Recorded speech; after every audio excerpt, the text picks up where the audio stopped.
Okay, so we only got to work on it a little bit today, but what I did is I pulled up as much of the floor as I could, and this part is actually just a spare piece of plyboard.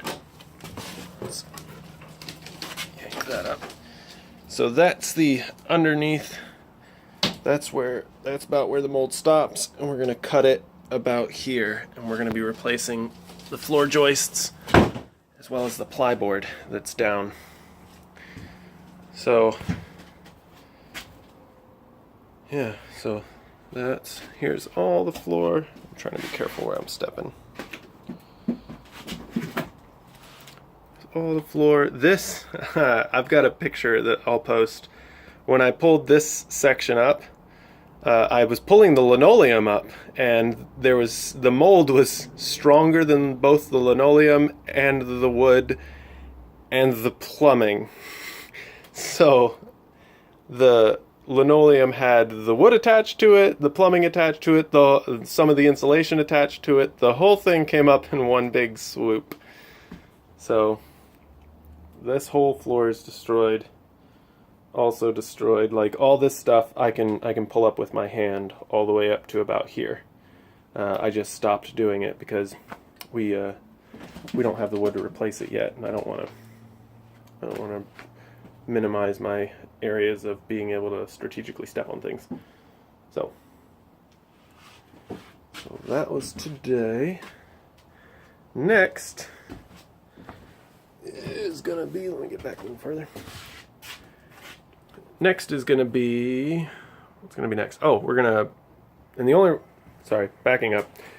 The only reason we were able to do this is because these plyboard pieces are actually tongue and groove plyboard pieces. Because I pulled out a test square just to make sure.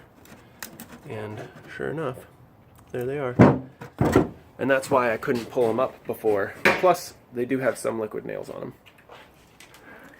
And so we got a circular saw so that I could cut through it. It was just a cheap, like, $30 circular saw. But what we need now is a compound miter saw so that I can cut up a bunch of framing pieces so we can replace the pieces of framing. Lift this up and show. Yeah. So next is going to be buy the plyboard to replace the floors with, buy the 2x3s to replace floor joists with.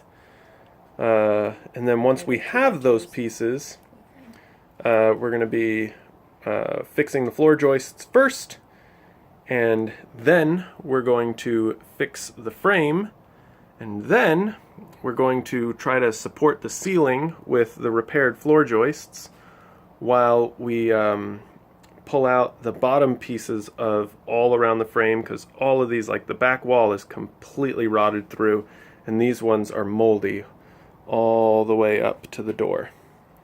And then these ones are rotted through to about here, and then they're moldy all the way back to about here. So we need to pull those up a couple at a time so that we can slide the new floor plywood pieces in over here. But before that, we're going to have to take out the black water and the gray water tanks. So that's a big blast of nasty that I'm not super excited about, but making progress, doing things. Okay, bye.